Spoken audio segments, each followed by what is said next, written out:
What's going on, extraterrestrials, humans, and ethereal beings of all kind? Welcome to another episode of What Up, Aliens? A podcast hosted by me, Stoney McBlaze, aka Austin Kress. It should have been the other way around. It's Austin Kress, aka Stoney McBlaze, dude. And here we are. Welcome to another beautiful Monday. I hope your week is off to a good start. And I know it is because you're off today, bro. Most of you, it's a holiday. Today is Labor Day, where we celebrate labor, I guess. What is Labor Day even, dude? I don't even know. Let's find out. Let's look this up together. What is Labor Day? We're going to Google it real fast. Labor Day. What are we doing in America? Labor Day is an annual day of celebration of workers' achievements. It has its origins in the labor union movement, specifically the 8-hour day movement, which advocated 8 hours for work, 8 hours for recreation, and 8 hours for rest. All right, dude. And the rest of the world celebrates it on May 1st. That's cool. That's awesome. And yeah, Australia, Canada, dude, pretty much the whole world celebrates Labor Day. Let's go. That's something we can all agree on, is we wish to work less. And you gotta fight for your right to party. As they once said, the great band in the 80s, the Beastie Boys, they once said you gotta fight for your right to party, and we fought. Not me specifically, but somebody fought for our right to party. And we need to celebrate and honor them by partying on Labor Day. So, let's do it. Party. I hope you're partying. I hope you're partying today. And when you show up to work hungover or still high from a high milligram dose of an edible that you legally took, you can tell your boss, this is my God-given right to party. And people put their bodies on the line for me to show up to work hungover. This is me celebrating being an American, or whatever other country you're in that celebrates Labor Day. This is me celebrating that. And you can't take away my right to be hungover. Boss man, I'm allowed to be hungover the day after Labor Day as a worker, as a proud worker. So that's exciting. So yeah, enjoy that, dude. Party it up. Hope you're having fun today. Time for our daily check-in. I hope you're feeling good today. Yesterday, I was feeling rad, and today, I'm also feeling rad today. I'm going to say I'm feeling good. I had a real bit of a bummer. Happy? Yes. Excited? Yes. Grateful? Yes. Relaxed? No. Content? Nah. Tired? No. Unsure? No. Bored? No. Anxious? No. Angry? Slightly angry. I'm slightly angry today. I'm slightly stressed, and I'm a little sad. And that's because I went to edit the podcast today.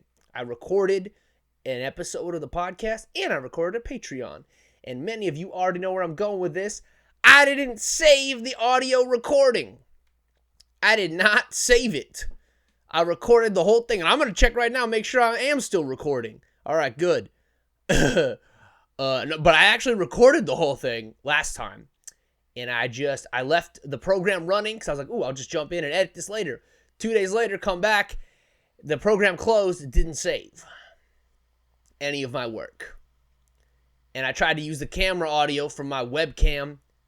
Garbage, bro. And that's the thing about a podcast, is you never know what episode is somebody's first episode.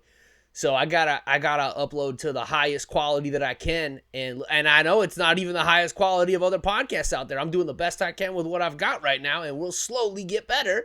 And that was a huge, massive bummer for me about an hour ago. And I gotta say, I'm really proud of myself, because typically something like that will send me into a spiral, and I'll crawl into my bed, and I'll start playing video games and feeling sorry for myself and feeling upset and angry. And then I would have waited to the last minute, and I would have recorded it and thrown it up. No editing, no visual aids, nothing special. It would have been just another half-ass podcast. But no, dude, no. I got it. I locked in. I soldiered up. I sat down, and I started doing this really hard job of talking into a microphone for an hour. And I'm here, dude. I'm here. I'm stoked. And I went to 7-Eleven. I was going to quit Zyn. I was going to quit nicotine, and then something bad happened. And so I grabbed it, and I got it in right now, and I'm feeling good. That nicotine's hitting. And Zyn is the best one, man. I'm not sponsored, and I never will be, because I don't think you should do it. But Zyn is the best pouch on the market, bro. Yeah, I've tried a lot of other ones, because Zyn can be hard to find sometimes. I've tried a lot of other ones. Nothing hits like a Zyn. They got it dialed in.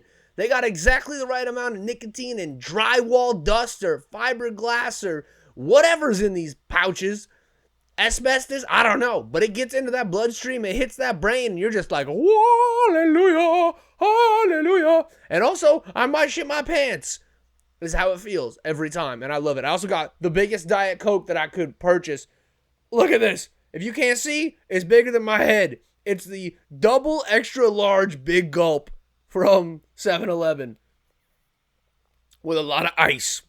And I gotta tell you, I was anti-ice for a while, dude.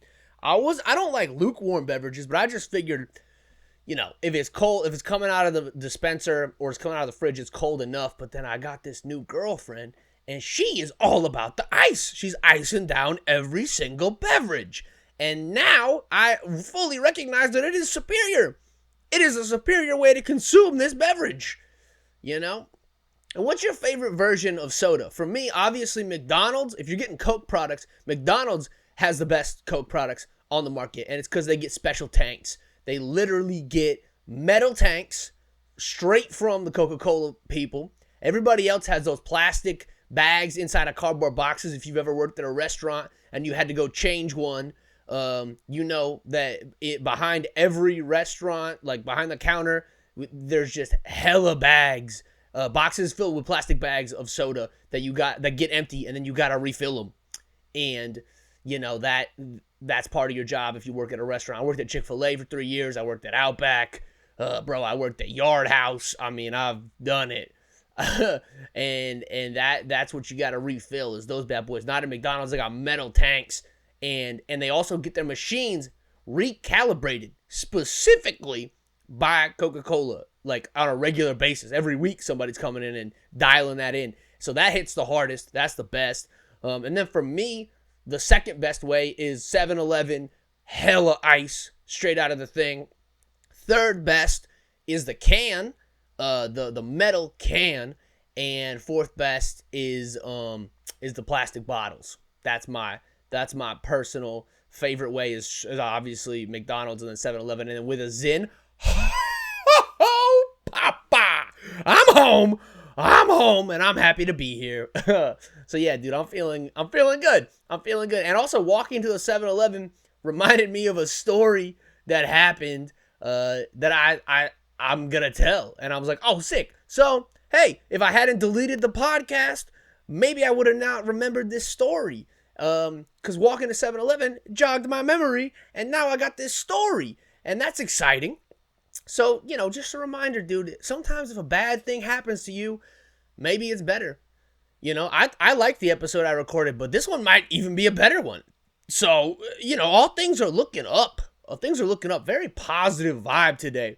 All right, so basically, the dude who owns my local 7-Eleven hates me.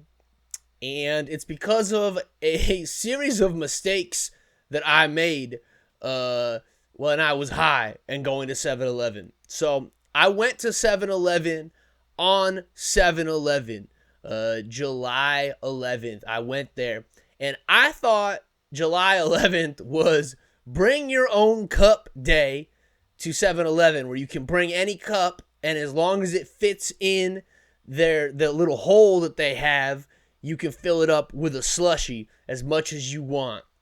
And that's what I thought 7-Eleven day was. So I rolled in with my Stanley cup. And if you're just listening to this, the Stanley cup, and I got a video of it on my Instagram, bro. It's an Auto Blow 2 that I was given as a gift. Someone was moving and they had this Auto Blow. They were rich, and they also had like podcasts and stuff, so they got sent a lot of free stuff, and they had an Auto Blow 2 which is basically like a giant fleshlight with a handle that is roughly the same size as a Stanley Cup. And I took that and I cut out the inside, so it's just like it has the lips of a fleshlight, and then I took a metal straw and stuck it in there, and then I took a piece of gaff tape and wrote Stan Lee on it, and it's my Stanley Cup, which makes me laugh to no end. I think it's hilarious. And I was gonna fill that up because it was Bring Your Own Cup Day to 7-Eleven. So then I get there and I find out that it's not Bring Your Own Cup Day, it's $1 slushy day. Something that I was also wrong about. It was actually free slushy day, but I thought it was $1 slushy day. While I'm there, I also have had this idea of building a better gusher. I've got beef with gushers because I feel like they don't have enough juice in them. So I was looking for something to build a better gusher. And my thought was, if I take a fruit roll up and then I fill it with like a candy goo substance, I could create a superior gusher. And I still haven't been able to get that done. It's kind of hard to make the gusher shape, and it kind of squirts all over your hands, and you got really sticky hands at the end of it. So that's still in the R&D phase. I haven't finalized that. But once I do, I'll make a video and I'll show you guys. So I've got this giant Stanley Cup fleshlight thing in one hand. I've got like a little camera in another hand. I've got my phone. Basically, my hands are full of shit. And so I go and I'm looking through the candy section and I find this little candy goo, this tiny little candy goo thing. It's like $3. And my mistake was I put it in my pocket. So I put the candy in my pocket because my hands are full. Then I go, I get a slushy cup. I get in line. I get a slushy. I try to fit it in here. It doesn't work. I'm fiddling with it. I'm fumbling around. And then I put the slushy cup in there. Not in here, but I fill the slushy cup up with slushy. And then I go stand in line because I think I've got to pay $1 for this slushy.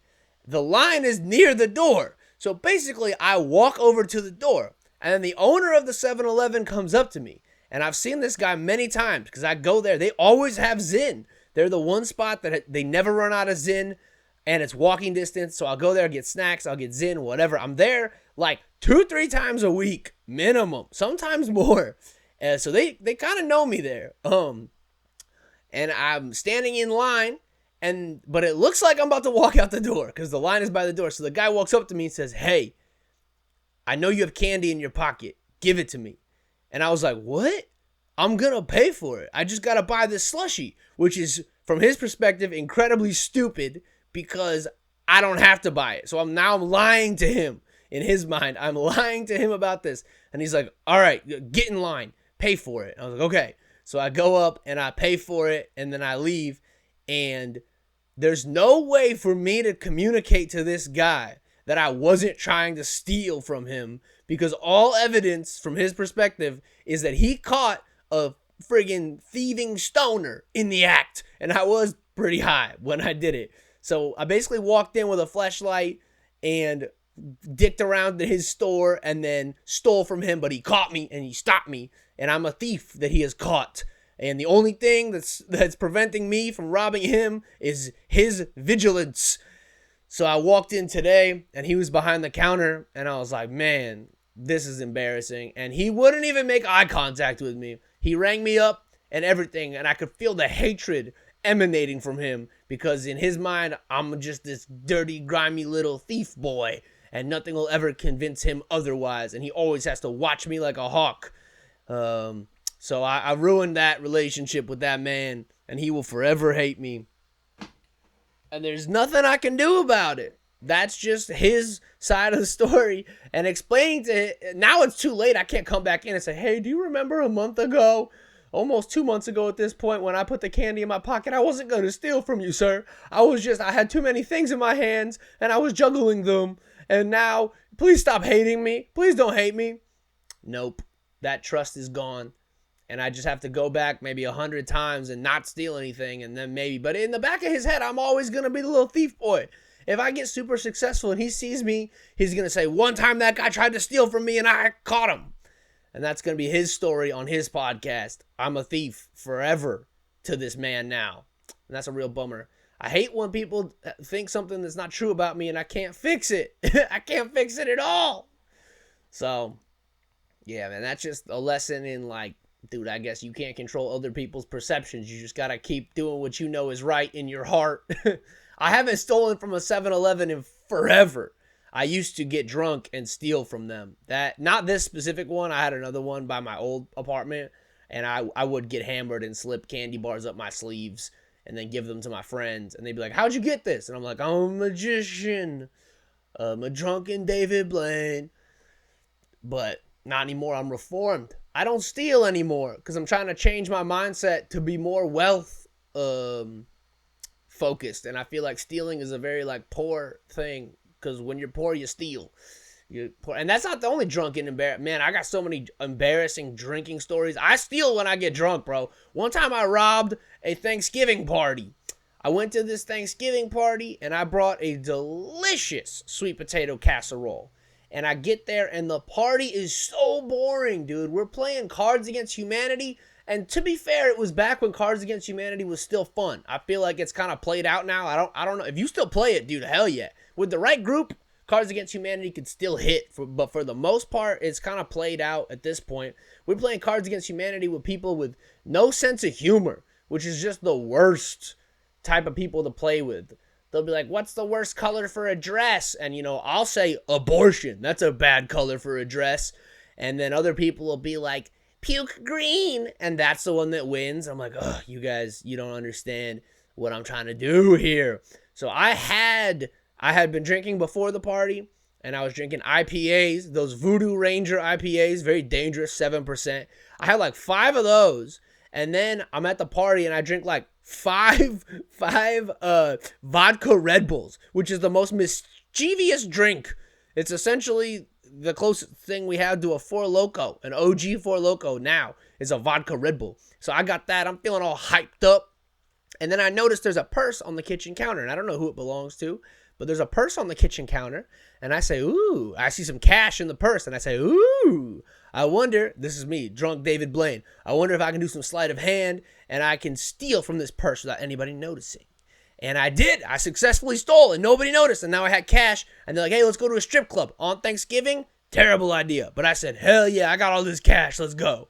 So we go to the strip club. We get in there, and I actually rush in before paying the cover because I have to pee super bad because of all the drinking. And I go and I pee, and as I'm leaving the bathroom, I feel the strongest hand I've ever felt on my shoulder. And they escort me to the back, and they're like, you gotta pay the cover. And I paid the cover, and then also there were no strippers working. So it was a dead strip club, and I paid the money that I stole. And then I go home the next day, and my roommate is like, did you steal that money? And I'm like, no. And then 3 hours later, I felt guilty. I was like, yeah. And then I gave her the money back right away. I wrote a sorry note, an apology, and I gave her the money with a little bit of extra money. And then she still has my sweet potato casserole pan. So who's the real thief in this story? Not me. I made restitution. I made amends instantaneously. But that lady also will always think I'm a thief because I did steal from her. And then gave it right back, but I think the violation of having your money taken from you in your own home during a party where you're being generous is not a good look. And another drunken story. This is why I don't drink anymore. I'm almost 2 years no drinking in October. I went to my local grocery store, Ralph's, and I was hammered, and I wanted a peanut butter and jelly. And so I had peanut butter and I had jelly, and I go to the self-checkout, and right before I get to the self-checkout, I'm shopping without a basket because I always do that. I always fill my arms with as many things as I can handle. I'm like, I should have gotten a basket because these munchies are hitting, and now I'm just grabbing items, and I got like 71 things in my hands, and I'm trying to juggle them, and I'm drunk, and I drop the jelly right before I get to the register, and it shatters all over the floor. It's a giant mess, and I just put my head down and check out and go home. No jelly, just shame. And I didn't go back to that Ralph's for like 2 months. I drove to another one instead of walking to the one that was close to me because I was embarrassed. And now I don't drink alcohol, and I think that's more positive. That's a more positive thing to do. So I don't have to worry about it anymore. All right, speaking of positivity, let's do my stoked and steamed. What am I stoked about and what am I steamed about? Well, obviously I'm steamed that I didn't record that last podcast. But honestly, I think this is a better episode. I feel like this is more interesting than the last one. So that's positive. And it's a good lesson. It's a good reminder to save your work, bro. Right away. Do not pass go. Save your work every step of the way. So if you're working on something right now, hit save for me real quick. If you're playing a video game, anything, hit save. Just hit save. Please. Save it. Save your work so you don't feel like me and have to redo all your work that you've done due to negligence. And what am I stoked about, bro? I'm stoked. I booked a comedy show. I talked about it. I've talked about it every episode, but I've been going through a little bit of slump with my stand-up because I went on the road. I had low ticket sales. I had some shows that I just didn't like my performance. Like, I was still funny, but just little things, mixing up words, not hitting stuff clean, not staying in the pocket, not having enough fun on stage. And some of the audiences were a little mid. And I used to, it's interesting in stand-up, you go through phases. At first, you're like, the audience sucks, bro. It's the audience's fault. And then you see some real talented stand-up comedians go into a room where the audience sucks and they still crush. And you're like, oh, never mind. 'Tis the jokes. It's not the audience. And then you get jokes that have worked for like hundreds of audiences, and then they just don't work one day in a hot attic in Vermont. And you're like, okay, maybe it's a little bit column A, a little bit column B. But as I get better, I know that I'll be able to just any audience. So when you come see me next time, I'm better than I was last time you saw me. I'm continually getting better. But I've been in a little bit of a plateau, and I've fallen off my writing regimen. And I just like, when I got back from the road, I was just real bummed and for a couple weeks. And I just have been taking it slow. But I went to this new club in Los Angeles called the Kookaburra Lounge, and it's like right at Hollywood and Highland. It's a great tourist spot. If you're visiting Los Angeles, you can go see Hollywood Boulevard, and you can be disappointed, and then you can go see a great comedy show. And if you're in town September 7th, it'll be this Saturday. If you're listening to this Saturday, I'm doing a show at 7:30, and the link should be up in my bio. I should have that link for you guys. So if you want to come see me do some stand-up in Los Angeles, I'm at the Kookaburra Lounge. And that's because I went and I did an audition 2 days ago, and I did my little set, and then they called me right away, and they're like, bam, come to the back. We're booking you on a show. And I was like, that's sick, dude. Because so many times you do auditions and you don't hear anything, or it takes a while. That instant gratification was beautiful to feel in a world. Stand-up is not a lot of instant gratification unless you're on stage, and then you get that laugh right away, and that does feel good. But the career side of it is a lot of just like grinding, and you just keep going, and you just keep trying, and you getting better, and slowly things build. So that was really nice, dude. I'm stoked. I got a show. Hell yeah. So that's good, and I hope to make you laugh. And if you made it this far, dude, thank you so much. Like, subscribe, share it with a friend. We're building something, dude, and it's going to get better and better every single episode. It's going to get better and better. And so thank you so much for being a part of this journey. All right, positive news stories. I got 3 positive news stories that are going to brighten up your day. Let's see here. So, positive news story number 1. Rubble from bombed Ukrainian buildings is being turned into Lego-like blocks to make new homes. Damn, that's some positive alchemy right there. How much would it suck to have your home destroyed? It's probably happened to some of you that are listening, man. Natural disasters. I was watching a tornado show, and those things are no joke. Earthquakes, fires, there's a lot of things, a lot of reasons. Termites, there's a bunch of fireworks that your friend bought and accidentally set off and blew it up. There's a lot of reasons why your home could get destroyed, and it's sad every single time. But that's kind of cool that in the Ukraine, they're finding a way to take this real bummer and turn it into something positive. Now people are going to have Lego-built homes that are probably better than the previous home. They're probably better built, dude, and that's exciting. So somebody's going to get a brand new home that's built out of rubble. And that's important as humans, as we keep going through, as our earth becomes more chaotic. It's really impressive when people can find ways to turn that pain and chaos into something beautiful, man.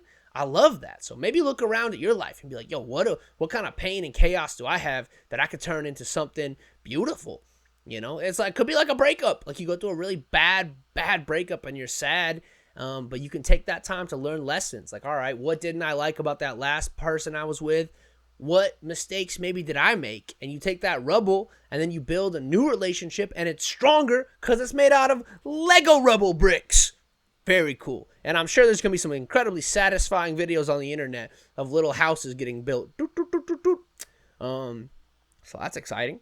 All right, next piece of positive news. Oh, this is a small one, but I think it's dope. There's a Florida man. What? A positive Florida man story? I found it. Let's go, dude. Florida man. Subliminal advertising to incite happiness through viral sign hanging campaign. And basically, this dude is in St. Petersburg, Florida. And what he does is he just takes a sign that says happiness and he posts it up just in random places. It's kind of like positive graffiti. And that's awesome, dude. Just a little pop to hit you. You never know, man. Somebody could be having a terrible, terrible day and they're stuck in traffic and they're late for something. They're like, I gotta get there. But maybe they'll look at a sign that says happiness and be like, oh yeah, there are good things in my life. That's dope. So shout out to this dude for just adding a little bit. And that's the thing. Like, a lot of times we think that if we want to do something good, it has to be this massive gesture. Donate a bunch of money. Go build a house for somebody. A huge beach cleanup. Sometimes you can add just a tiny bit of stoke and positivity to somebody's day through a simple thing like hanging a sign that says happiness, you know? And so it could be a small gesture. Maybe do something small for somebody. Go get your girlfriend a cup of water without her asking. You know, something little. Make the bed for no reason at all. Do the dishes. I don't know. Something super, super simple. Pick up an extra snack for your friend before you get stoned together. And then come with munchies. Like, smoke all the weed and then be like, oh, dude, by the way, I got munchies, dog. And now you're the munchie man. That's awesome. All right, next positive news. There's this company in Taiwan. Basically, they're making sustainable sea wool sweaters. So they're taking all these shells, these seashells by the seashore, and turning them into sweaters. She sells seashell sweaters on the seashore. She sells seashell sweaters down by the seashore. She sells seashell sweaters down by the seashore. Almost got it. That's pretty dope. And now you know I gotta buy one of these sweaters. I don't know how much they cost, but I gotta buy one and try it on and tell you guys how comfy, cozy, beautiful this sea wool is. I'm excited to try it. That's a whole new fabric. We're inventing new fabrics. The people are afraid of the future, and I'm out here like, look at this though. This could be dope. What if seashell sweaters are the best sweater you've ever had? What if it's a superior fabric to wool or whatever else it is? You know, these are innovations that are right around every corner. And as we keep flying through time and space, bam, we're discovering these new things. And I think that's super, super dope. So yeah, that's a little bit of positivity for you to enjoy this holiday with. Thank you so much for tuning in. As always, like, subscribe, comment, tell me things I can do better. If you're listening to this podcast on Spotify or Apple Music, please rate and review 5 stars. That really helps, just grow the podcast. And I'm going to be here for a long time. So, maybe you're not ready to do 5 stars yet. Maybe you want to see more. Keep listening.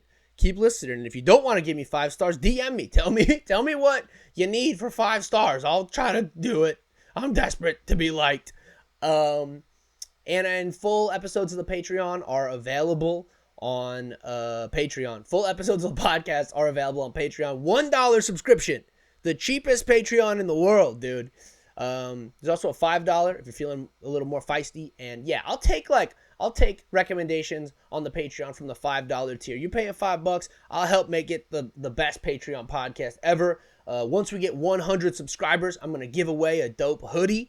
And I'm also going to start doing live streams in the Patreon once we get to 100 subscribers. So keep an eye out for that. If you want to come see me do stand-up, check out my link tree, my beacons, my bio. Check that out. I'll have my dates up there. Next one is September 7th. And then I'm working on putting together a stand-up and shred tour for the winter. So if you live near a mountain, or there's a comedy club near you and also a mountain near you, let me know. Sign up for my email list. Let me know where you live, and also DM me and tell me about mountains you live near. I want to like shred during the day, and then we all go home, take a shower, eat some food, and then go laugh and do comedy at night. And I think that'd be a real freaking blast, dude. And then after the show, we party and we blaze, and then on to the next mountain.